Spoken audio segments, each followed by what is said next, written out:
बढ़ते आगे 20 जुलाई 2026 जम्मू कश्मीर की राजनीति में एक महत्वपूर्ण दिन साबित होने जा रहा है। एक और नेशनल कॉन्फ्रेंस जम्मू कश्मीर को राज्य का दर्जा बहाल कराने की मांग को लेकर नई दिल्ली के जंतर मंतर पर प्रदर्शन करेगी। वहीं दूसरी ओर भारतीय जनता पार्टी श्रीनगर में अपना अलग विरोध प्रदर्शन आयोजित करेगी।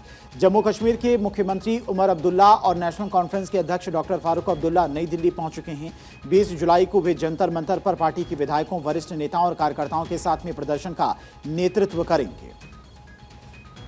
अब मैं इसमें नहीं जाऊंगा। सैबोटाज है, डाइवर्जन है, क्या है, ये आप भी जानते हो, मैं भी जानता हूँ। हमारा प्रोग्राम बदलेगा नहीं। वेन्यू बदल सकता है, तरीका बदल सकता है, लेकिन दिल्ली जाने का प्रोग्राम बदलेगा नहीं। हम किसी कोने में छुप के जो है ये प्रोग्राम नहीं करेंगे। अगर हमें छुप के करना होता तो हम यहाँ घर के आंगन में करते। हम दिल्ली जाएंगे, किसी ना किसी तरह जो है अपनी आवाज़ वहाँ बुलंद करेंगे। आगे देखते हैं फिर क्या करना है। नेशनल कॉन्फ्रेंस ने इस प्रदर्शन में शामिल होने के लिए अन्य राजनीतिक दलों को भी आमंत्रित किया था। हालांकि अधिकांश विपक्षी दलों ने इस प्रदर्शन से दूरी बनाने का फैसला किया। बीडीपी ने स्पष्ट किया कि वो प्रदर्शन में शामिल नहीं होगी। पीपल्स कॉन्फ्रेंस के अध्यक्ष सज्जाद गनी लोन ने भी प्रदर्शन में शामिल होने से इनकार करते हुए नेशनल कॉन्फ्रेंस की रणनीति और रुख पर सवाल उठाए। दूसरी ओर बीजेपी ने प्रस्तावित प्रदर्शन को राजनीतिक ड्रामा करार दिया है। ऐसे में नेशनल कॉन्फ्रेंस 20 जुलाई के प्रदर्शन में अन्य प्रमुख राजनीतिक दलों के समर्थन के बिना उतरती दिखाई दे रही है। जंतर मंतर पर होने वाले प्रदर्शन में मुख्य रूप से पार्टी के विधायक, नेता और कार्यकर्ता ही शामिल होने की संभावना है। उधर बीजेपी श्रीनगर में अपने अलग प्रदर्शन की तैयारी में जुटी है। पार्टी का दावा है कि यह जम्मू कश्मीर में एक बड़े राजनीतिक अभियान की शुरुआत होगी।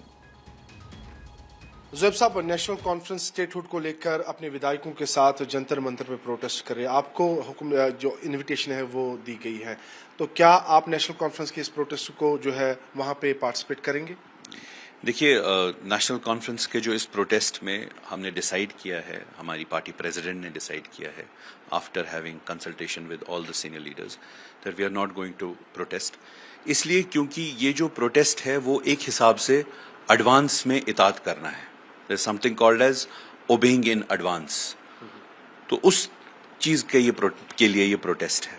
आप देख लीजिए, statehood is something that BJP is already, वो कहते हैं कि वो देंगे स्टेटहुड, लेकिन कब देंगे वो उनकी मर्जी। और बाकी सारी पार्टीज भी यहां पे स्टेटहुड ही मांग रही हैं। लेकिन जब मैनिफेस्टो की बात थी, जब 2024 में इलेक्शंस की बात थी, हमारी पार्टी ने या नेशनल कॉन्फ्रेंस ने, हम लोगों ने वादा किया था कि हम 370 की लड़ाई लड़ेंगे, 35A की लड़ाई लड़ेंगे, अपने कॉन्स्टिट्यूशनल स्टेटस की लड़ाई लड़ेंगे। आज it has reduced to just a demand for statehood. ये उस मैनिफेस्टो के साथ और उस मैंडेट के साथ धोखा है कि अगर हम सिर्फ और सिर्फ स्टेटहुड मांगे, तो इसी वजह से मुझे नहीं लगता है कि ये वाजिब होगा। और लेकिन बात यह है कि unfortunately national conference, its ministers, the chief ministers under his patronage, they are obeying in advance.